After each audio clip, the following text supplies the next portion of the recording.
हर फौजी को यह मौका नहीं मिलता कि वह राष्ट्रीय राइफल्स में सर्व करे। राष्ट्रीय राइफल में सर्व करना एक बहुत ही आपको सेटिस्फैक्शन देता है।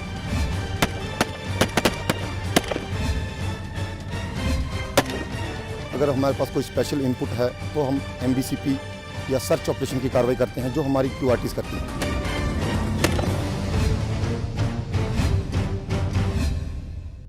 नाइनटीन 1994 की बात है ये। उस वक्त के सेना प्रमुख ने राष्ट्रीय राइफल के कमांडर्स के साथ में एक कॉन्फ्रेंस बुलाई थी।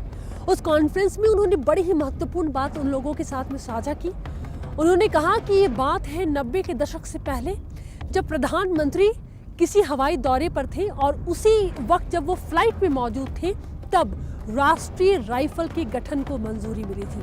आपको जानकर के आगे और हैरानी होगी कि उन्होंने इस पूरे वाक्य को हिंदुओं की बड़ी ही महत्वपूर्ण पौराणिक कथा के साथ में जोड़ दिया, जिसमें नाम आता है असुर हिरण्यकश्यप का। हिरण्यकश्यप को भगवान ने ये वरदान दिया था कि उसे मारने वाला न तो घर के अंदर होगा, न तो घर के बाहर होगा, न वो आसमान में होगा, न ही वो जगह जमीन होगी और न ही वो जगह पानी होगा। देखिए क्या संयोग है कि कुछ इसी तरीके से तो राष्ट्रीय राइफल का उद्भव हुआ है और तब से लेकर के आज तक राष्ट्रीय राइफल न जाने कितने हिरण्यकश्यप का सर्वनाश संहार करती आ रही है।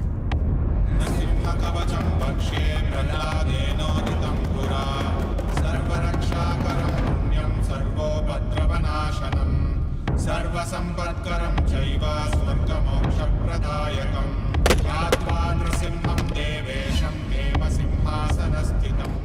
ये वो जगह है जहां आतंकियों को उनकी ही भाषा में जवाब देना सिखाया जाता है। यहाँ पर वो लोग हैं जिनकी एक गोली का मतलब आतंक का सर्वनाश होता है। न सिर्फ ये आतंकियों को खत्म करते हैं, बल्कि इनकी डर से आतंकी कांपते हैं। ये वो लोग हैं जो आज तक किसी भी मिशन में फेल नहीं हुए हैं।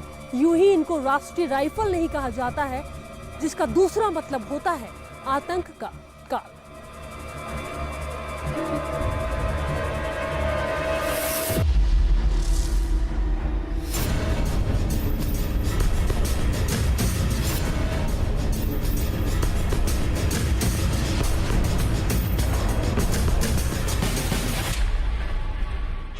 दृढ़ता और वीरता राष्ट्रीय राइफल का मोटो है, लेकिन इसे कायम रखना इतना आसान नहीं होता है। मेरे साथ इस वक्त जुड़ रहे हैं कर्नल विशेष अरोड़ा। सब बहुत बहुत स्वागत है आपका लोकसभा टीवी में।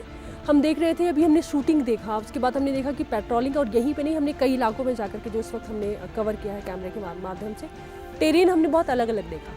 कुछ हमें समझाएंगे सर कि कैसे शुरुआत होती है एक फौजी की, और ये ट्रेनिंग जो दी जा रही थी इसके मायने क्या होते हैं, क्यों ज़रूरी होता है? जो हमारा एक जवान है वो अपनी दिनचर्या, उसका डेली रूटीन सुबह से शुरू होता है, जिसमें ऑपरेशनल टास्क जो उसकी कंपनी के मुताबिक होता है उस हिसाब से वो कार्रवाई शुरू करता है, जिसमें road opening, patrolling, area domination वो करता है। साथ ही साथ दिन के समय में कंपनी लेवल ट्रेनिंग चलती है, जिसमें लेक्चर्स चलते हैं, रिहर्सल्स होती हैं, इक्विपमेंट मेंटेनेंस किया जाता है, फील्ड क्राफ्ट, बैटल क्राफ्ट की प्रैक्टिस करी जाती है। साथ ही साथ दोपहर के समय में हम ब्रीफिंग और रिहर्सल्स की और कार्रवाई करते हैं, जो हमने ऑपरेशंस रात को कंडक्ट करने हैं उसके बारे में कार्रवाई करी जाती है। रात के समय हम हाईवे डोमिनेशन पेट्रोल्स भेजते हैं, फुट पेट्रोल्स भी साथ में जाती हैं और एम्बुशेस भी लगते हैं। अगर कोई स्पेसिफिक इनपुट आती है तो उसके ऊपर सर्च ऑपरेशंस लॉन्च करे जाते हैं, जिसमें QRTs भाग लेती है। ये ट्रेनिंग जो आपने देखी है ये एक अहम हिस्सा है अपनी कार्रवाई को अच्छी तरह से निपुण तरीके से करने के लिए, जिससे हम अपने ऑपरेशन टास्क को सही तरह हासिल कर पाएँ। जितनी हम प्रैक्टिस करेंगे तो उतनी ही हमारे अंदर परफेक्शन आएगी। इसलिए किसी भी कार्रवाई को हम बार बार उसकी रिहर्सल करते हैं और प्रैक्टिस करते हैं, जिससे हमारी कार्रवाई में परफेक्शन आए।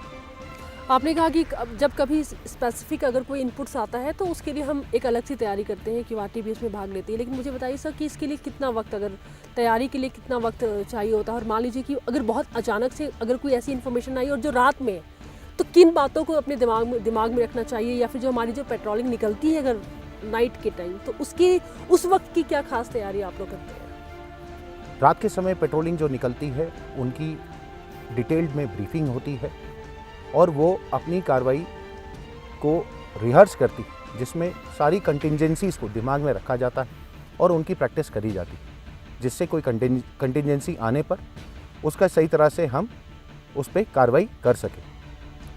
जो स्पेसिफिक इंट की बात है, वो इंट के हिसाब से हमारी पार्टीज जल्द से जल्द मूव करती हैं और उसके ऊपर कार्रवाई करती हैं। अगर कोई टीम को लीड कर रहा है तो फिर भी उसको आप उस बात को हमेशा ध्यान में रखते हैं, या फिर एक अलग तरीके से आप अपनी टीम को उनको तैयार करना होता है, उनको मोटिवेट करना होता है? तो एक मोटिवेट करने के लिए जो एक लीडर है वो किस तरीके से अपनी टीम के साथ इंटरेक्ट होता है? सबसे पहली चीज़ है कि इंडियन आर्मी में जो जवान आते हैं वो वॉलंटियर। हर एक जवान के दिल में एक जज्बा है कि ये उनके लिए गर्व की बात है कि वो देश की सेवा, साथ में देशवासियों के लिए यहाँ पर हैं। उनका मोटिवेशन लेवल वैसे ही बहुत हाई रहता है और आरआर में आने वाले जवान जिन भी यूनिटों से आते हैं उनका मोटिवेशन लेवल बहुत हाई रहता है। साथ ही साथ जो भी लीडर यहाँ पर उनको टीम को लीड करता है, उसके लिए एक गर्व की बात होती है कि इतनी मोटिवेटेड टीम को वो लीड कर रहा है।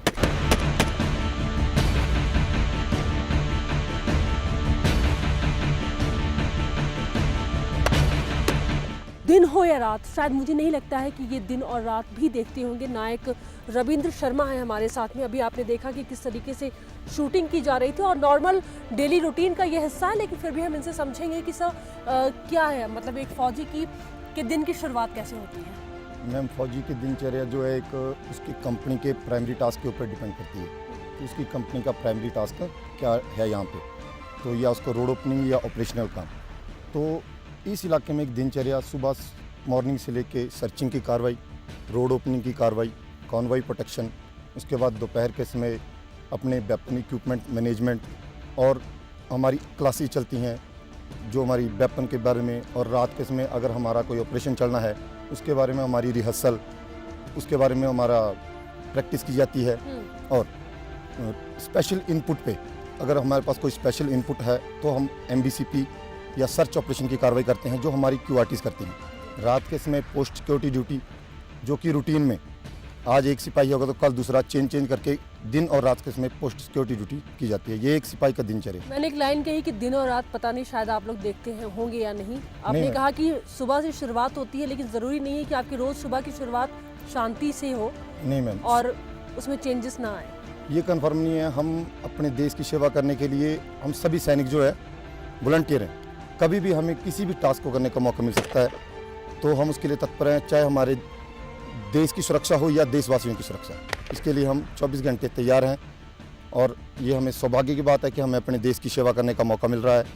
साहब ये बताएं मुझे कि राष्ट्रीय राइफल का आप हिस्सा हैं, ये आपके लिए कितने गर्व की बात है? भारतीय सेना के तो आप हैं ही, लेकिन इसके साथ ही आपको राष्ट्रीय राइफल के लिए चुना गया है। जी मैम, कितनी बड़ी बात है आपके लिए? बहुत बड़ी बात है मैम कि हमें यहाँ पे हम वॉलंटियर होकर आते हैं, अपनी यूनिट्स में वॉलंटियर होकर आते हैं कि हमें यहाँ पे सेवा करने का मौका मिले, और हम अपना मतलब अगर लास्ट मौके तक हमें सेवा करने का मौका हम करेंगे मैम।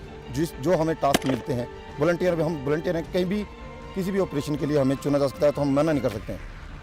ये हम सभी फौजियों के लिए मतलब एक ट्रेनिंग में ही सिखाया जाता है।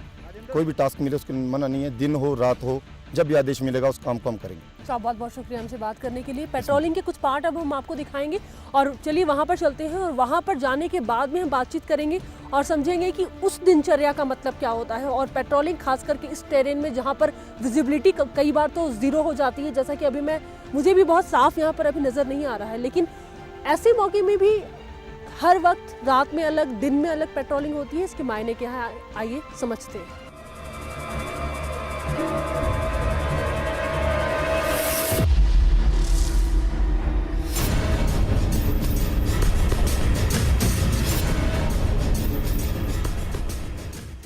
किसी भी ऑपरेशन को लॉन्च करने के लिए हमें खबर की ज़रूरत पड़ती है। खबर को हासिल करने के लिए पेट्रोलिंग एक कारगर जरिया है। इसके ज़रिए से हम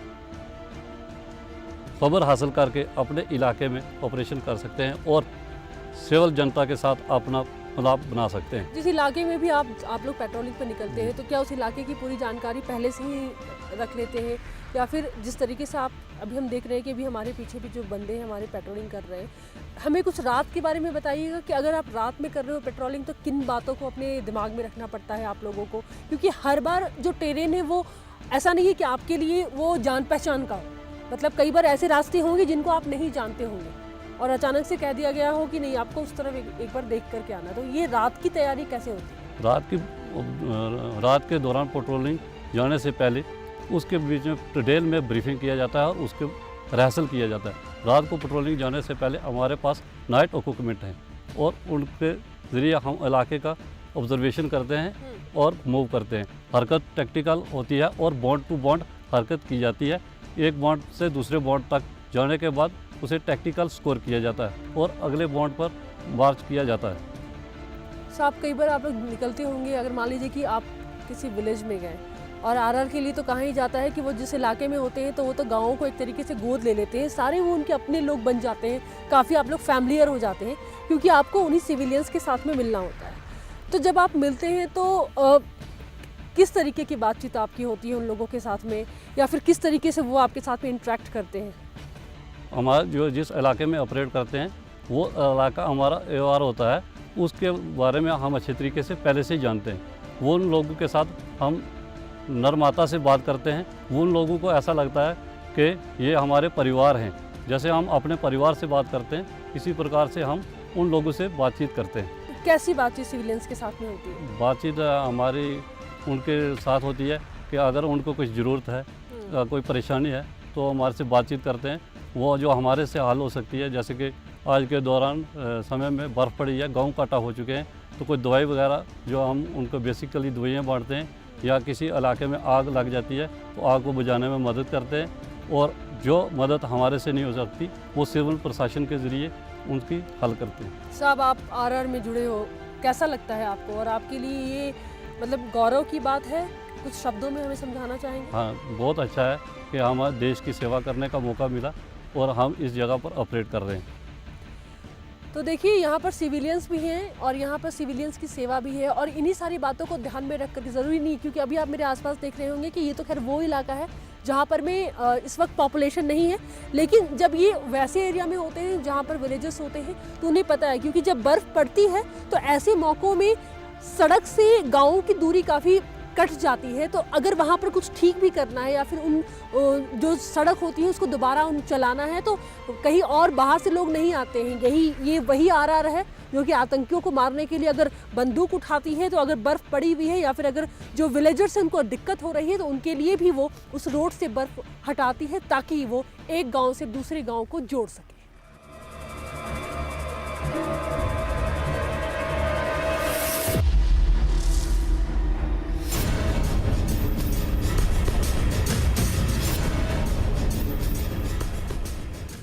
जब आप अपने घर जाएं तो उनसे ज़रूर कहिएगा कि आपका कल सुरक्षित हो, इसलिए हम अपना आज दे रहे हैं।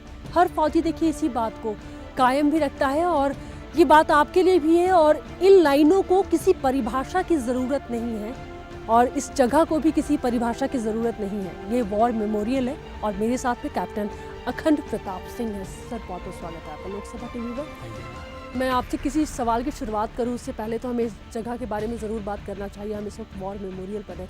एक फ़ौजी के लिए यहाँ पर स्टैंड करना कितनी बड़ी बात है, और आप जब भी यहाँ पर आते हैं तो आप उन लोगों को कैसे याद करते हैं जो हमारे देश के लिए जो कुर्बान हो गए और एक मिशन छोड़ करके वो गए हैं आप लोगों के लिए? जी बिल्कुल ठीक कहा आपने। यह वॉर मेमोरियल हमारे फ़ौजियों के लिए एक बहुत ही प्रेरणादायक स्रोत है और यह हमें प्रेरणा देता है कि हमें अपने आगे आने वाले कामों को किस तरीके से पूरा करना चाहिए, और आने वाले कल को और बेहतर बनाने के लिए हमें यह एक इंटरनल एनर्जी देता है। इसलिए शायद ये लाइन भी यहाँ पर लिखी गई है, और एक फ़ौजी जो बार बार इस बात को जो कहता है कि सामने वाले को ज़रूर बताना है कि हम यहाँ पर में मौजूद हैं। सर आप आरआर का हिस्सा हैं, भारतीय फ़ौज में तो आप हैं, लेकिन राष्ट्रीय राइफल का हिस्सा होना आपके लिए कितनी बड़ी बात है? जी, भारतीय सेना का हिस्सा ही होना एक स्वयं में बहुत बड़ी बात है, और आरआर का एक हिस्सा होना उसमें एक उपलब्धि है। हर फौजी को यह मौका नहीं मिलता कि वह राष्ट्रीय राइफल्स में सर्व करे। कुछ चुनिंदा फौजियों को ही यह मौका अपने जीवन में मिलता है कि वह अपनी पूरी सर्विस में राष्ट्रीय राइफल्स का टेन्योर निकाले। मैं बहुत लकी हूँ कि मुझे राष्ट्रीय राइफल्स में सर्व करने का मौका मिला। आपने कहा कि हर फौजी को ऐसा मौका नहीं मिलता है, तो क्या इसके पीछे यानी कि राष्ट्रीय राइफल का हिस्सा बनने के पीछे क्या विशेष तरीके की कोई तैयारी होती है?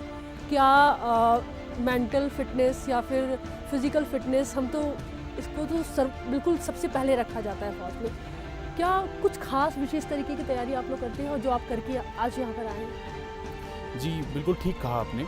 राष्ट्रीय राइफल्स का हिस्सा होने के लिए एक फ़ौजी का मेंटली और फिज़िकली फिट दोनों होना बहुत ज़रूरी है।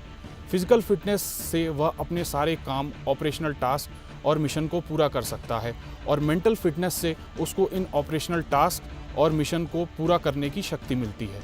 फिज़िकल फिटनेस को इस कठिन ठंड के इन्वायरमेंट में फ़ौजी अनेक तरीक़ों से पूरा करते हैं, जैसे सुबह के दौरान पीटी करना, शाम के दौरान गेम्स, और हम अपने मिशन में कई तरीके की पेट्रोलों में जाते हैं, जैसे long range petrol, area domination petrol और फुट पेट्रोल। इन पेट्रोलों के माध्यम से फ़ौजी अपने आप को फिज़िकली फिट रखता है। आप फौज का हिस्सा बने हैं, तो क्या आपकी भी ज़िंदगी में, आपकी भी लाइफ में कोई लक्ष्य है और आपने भी कुछ तय किया है फौज में आकर के? जी, भारतीय सेना का हिस्सा बनना ही एक फ़ौजी का सबसे बड़ा लक्ष्य होता है, और राष्ट्रीय राइफल्स में आना मेरे लिए बहुत एक गौरव की उपलब्धि है, और मैं चाहता हूं कि जो ये काम मुझे दिया है भारतीय सेना ने, मैं इसको पूरा कर सकूं और अपने आने वाले फ़ौजियों को यह संदेश दे सकूं कि भारतीय सेना अपने देश के नागरिकों के लिए तत्पर तैनात है।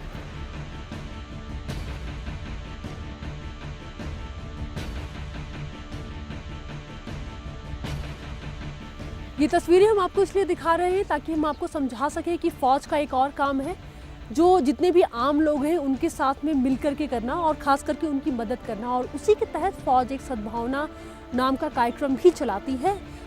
देखिए, जो हमारे कंपनी कमांडर्स हैं जो ग्राउंड पे काम करते हैं, वो विलेजर्स के साथ इंटरेक्ट करते हैं और उनसे उनकी दिक्कतें समझते हैं। साथ ही साथ देखते हैं कि किस प्रकार के प्रोजेक्ट्स की वहाँ पर रिक्वायरमेंट है। उनके साथ मिलके उन प्रोजेक्ट्स को डेवलप किया जाता है और वो प्रोजेक्ट्स को लिया जाता है और उनको इम्प्लीमेंट किया जाता है। जैसे कि आपका मेडिकल कैंप्स हो गए उस एरियाज़ में जहाँ पर मेडिकल फैसिलिटीज़ अवेलेबल नहीं हैं, या फिर ट्यूशन क्लासेस हो गई, स्किल डेवलपमेंट प्रोजेक्ट्स हो गए जिसमें लोगों को अलग अलग तरीके की ट्रेनिंग दी जाती है जिससे वो अपने पाँव पे खड़े हो सकें। ये कुछ एग्जाम्पल्स हैं सद्भावना प्रोजेक्ट के जो फ़ौज अंडरटेक करती। साथ ही साथ हम स्पोर्ट्स इवेंट्स और बाकी एक्टिविटीज़ करते हैं जिससे यूथ हमारा गलत रास्ते पे ना जाए। सद्भावना काफ़ी लंबे वक्त से घाटी में चल रहा है और राष्ट्रीय राइफल की भूमिका भी हमने देखी। व्यक्तिगत तौर पर ऐसा कई बार होता होगा कि आप खुद इंटरेक्ट होते होंगे विलेजर्स के साथ में। सर, कभी कुछ ऐसा इंसिडेंट या फिर कभी कोई ऐसा वाक़या आपको याद है जो आपको लगा हो कि नहीं, फ़ौज जो एक कार्यक्रम, जो एक लक्ष्य के तहत सद्भावना चला रही है, वो सफल हो रहा है? कभी कुछ ऐसा हुआ? मैं कहूँगा ऐसे बहुत सारे इंसिडेंट हैं जहाँ पर लोग सामने बढ़ चढ़ के आगे आए हैं। ये प्रोजेक्ट्स जो हम अंडरटेक करते हैं, ये हम यहाँ के नॉर्मल जो लोकल आवाम हैं उनके साथ मिलजुल के अंडरटेक करते हैं और उन्हीं के बेनिफिट के लिए होते हैं। कई बार जैसे हम मेडिकल कैंप्स करते हैं, जो बुज़ुर्ग ऊपर वाले मतलब पहाड़ी इलाकों से नीचे आपके वैली फ्लोर पे जाके अपना इलाज नहीं करवा पाते, उनका इलाज वहाँ पर ही उनके गांव में किया जाता है। वो इतने खुश होते हैं कि उनको वो 2 घंटे का ट्रैवल नहीं करना पड़ता। साथ ही साथ जो स्किल डेवलपमेंट प्रोजेक्ट्स हम अंडरटेक करते हैं उसमें बहुत लोगों को रोज़गार मिलता है। कई ऐसे लोग हैं जिनको रोज़गार मिला है और उनकी गृहस्थी आज की तारीख में इन स्किल डेवलपमेंट प्रोजेक्ट्स के अंदर ट्रेनिंग हासिल करने के बाद चल रही है। अभी हमने देखा कि सद्भावना के तौर पर एक अलग भूमिका है। सर, क्या राष्ट्रीय राइफल में अगर आप इंटर कर रहे हो या फिर राष्ट्रीय राइफल का आप पार्ट बन रहे हो, तो उसके लिए क्या विशेष तरीके की कोई ऐसी तैयारी होती है, या फिर कौन सी ऐसी वो बातें हैं जो कि एक फ़ौजी को अपने दिमाग में रखनी पड़ती है और उसके साथ में वो आता है राष्ट्रीय राइफल में? देखिए, राष्ट्रीय राइफल में आने के लिए बहुत सारी चीज़ें हैं जो हमें दिमाग में रखनी पड़ती हैं।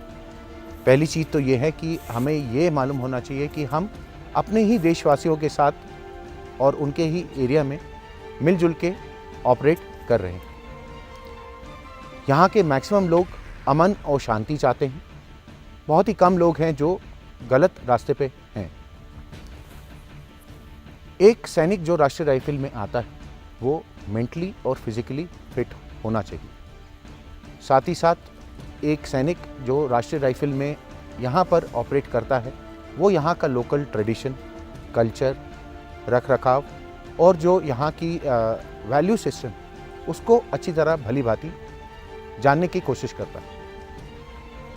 साथ ही साथ हमारा ऑप ओरिएंटेशन जो है, मतलब ऑपरेशनल फोकस, वो हमेशा बरकरार रहता है। ये कुछ मेन पॉइंट्स हैं जो राष्ट्रीय राइफल में आने के लिए हम अपने दिमाग में रखते हैं। पहली चीज़ इंडियन आर्मी में सर्व करना और दूसरी चीज़ राष्ट्रीय राइफल में सर्व करना एक बहुत ही आपको सेटिस्फैक्शन देता है, क्योंकि आप जिस चीज़ के लिए आपने वर्दी पहनी है देश सेवा के लिए, वो आपको करने का मौका मिलेगा। ये एक गर्व की बात है कि मैं राष्ट्रीय राइफल्स का हिस्सा हूँ और यहाँ पर अपने देशवासियों की सेवा के लिए लगा हुआ हूँ।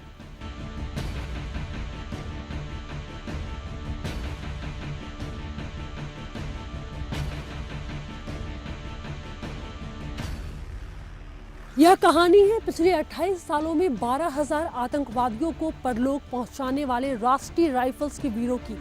ये कहानी है उन योद्धाओं की जिन्हें अब तक इतने वीरता सम्मान से नवाजा जा चुका है कि अगर आप वो लिस्ट देखेंगे तो सबसे ऊपर नाम आएगा राष्ट्रीय राइफल्स का। राष्ट्रीय राइफल्स के वीर योद्धाओं की कहानी हम आपको बता रहे हैं। इन राष्ट्रीय राइफल्स के वीरों ने 28 साल में 6 अशोक चक्र, 34 कीर्ति चक्र, 221 शौर्य चक्र, 1508 सेना मेडल हासिल किए हैं। और इन वीरों की कहानी पूरा देश गर्व से सुनता है, गौरव से सुनता है। आज हम आपको उन्हीं वीरों से मिलवाने जा रहे हैं। जम्मू कश्मीर में आतंकवाद को जड़ से खत्म करने में, इस मिशन को कामयाब बनाने में अगर कोई सबसे पहली लाइन पर नजर आ रहा है तो वो राष्ट्रीय राइफल्स ही है।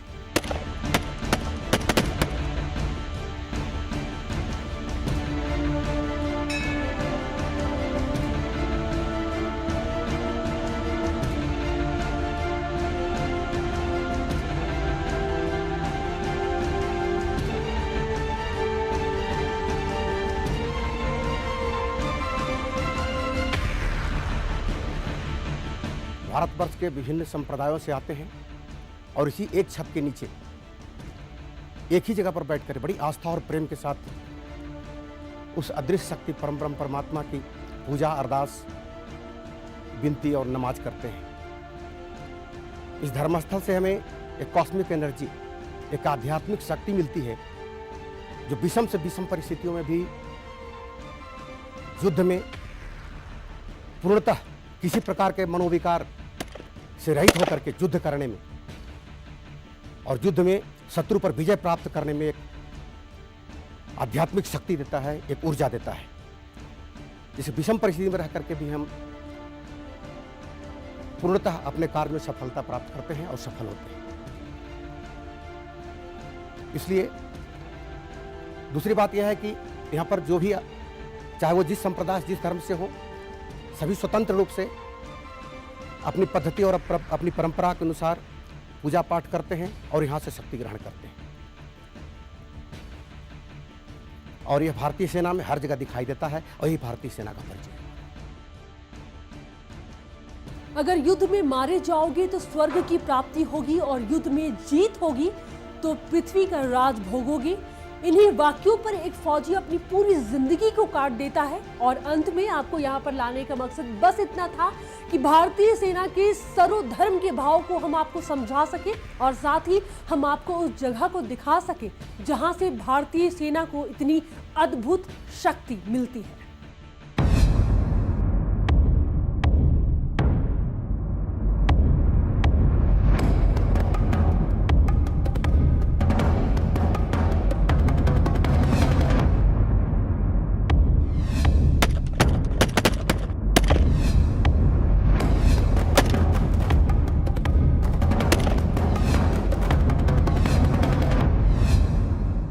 ये तो आप सब जानते हैं कि भारतीय सेना की ट्रेनिंग इस स्तर पर की जाती है ताकि उनकी पूरी तैयारी केवल युद्ध के लिए हो, लेकिन जम्मू कश्मीर के जो हालात हैं, आतंकवाद की जो यहाँ पे स्थिति है, उससे लड़ने के लिए कुछ और भी तैयारी राष्ट्रीय राइफल्स को करनी पड़ती है। शायद इसलिए इन्फेंट्री बटालियन तो है, लेकिन राष्ट्रीय राइफल और इन्फेंट्री बटालियन के बीच एक अलग ही फासला है, एक अलग ही फर्क है और एक अलग ही तजुर्बा है।